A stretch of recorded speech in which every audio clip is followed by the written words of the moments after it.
Rista se giorna. Rista se giorna. Giorna. Giorna.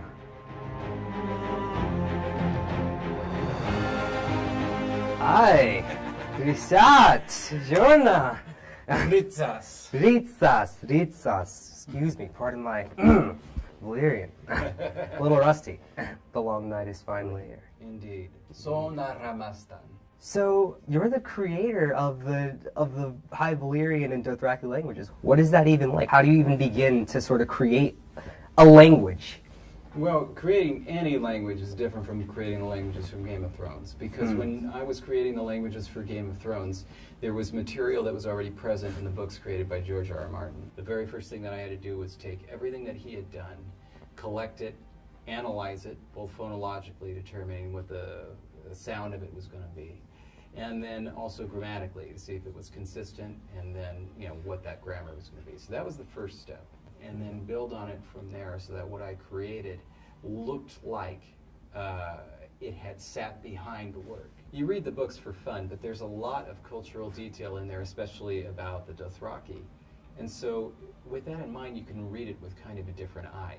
What is their life like? What is it like for them living just a regular day in their makeshift village, because they're nomadic people.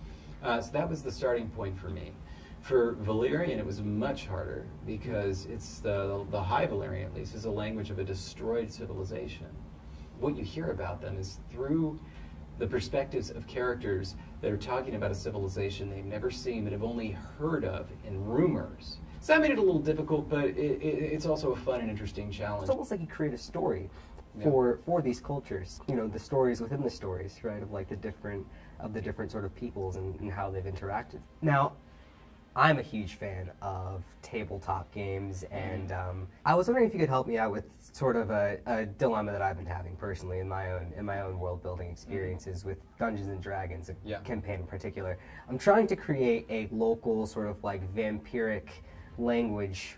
I was wondering if you had any sort of advice for the first-time conlanger at all. Let me ask you this: are they immortal?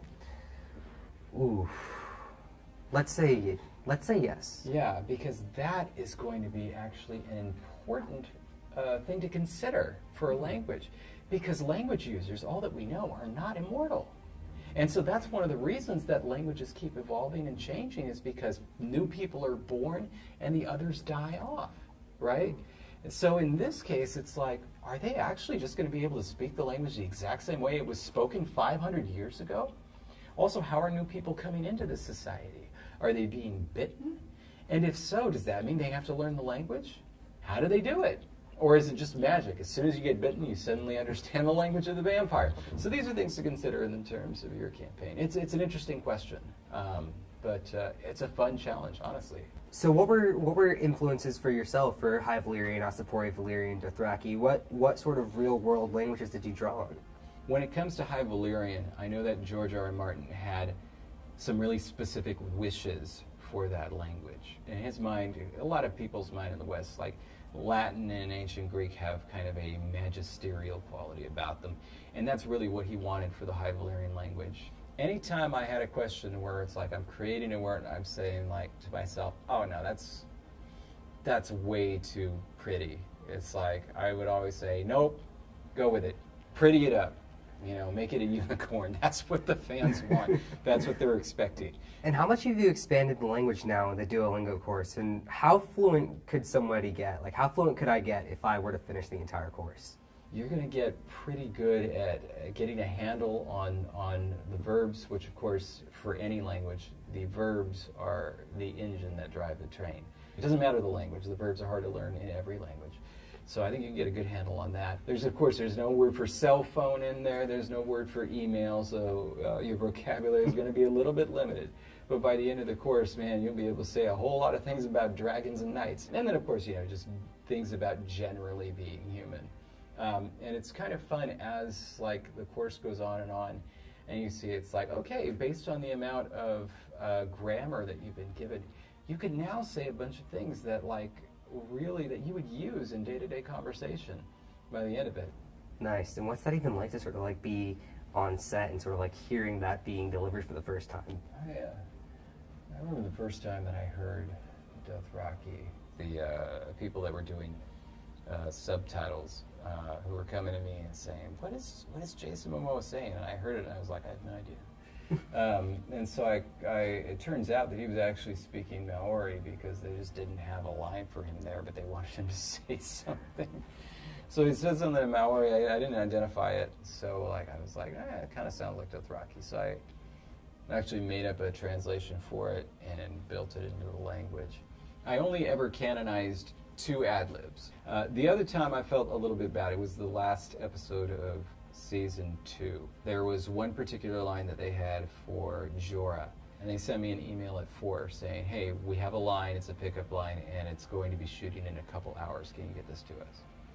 And I was in bed at that time. So I woke up, I saw the email, I was like, oh shoot, the one time. And so he just created an ad-lib. It sounded like something like, Masovrai, mo vehi, mo sky. And I was like, okay. I decided to give that a real translation for 2 reasons. 1, they actually gave it a subtitle. So I was like, all right, let's see if I can figure this out. 2, the actor Ian Glenn, he did a good job of matching the phonotactics of Dothraki. So in other words, he got the right sounds in the right place for the given the syllables. And I was like, all right, that's pretty good. Most importantly, when the cast was first introduced to the idea that there was going to be a Dothraki language, he, amongst everybody else, Ian Glenn, was just so excited. So excited. He was like, this is the best thing. He was looking at this sheet of vocabulary. He said, I can't believe we're getting to do this. This is so cool. And I was like, you know what, for you, buddy, I'm going to do this. I want to make sure that you had a little stamp in the Dothraki language. I'm doing it. And David, if it's all right, I'd love to ask you a couple of questions in High Valyrian myself. Okay. Yes. Sees.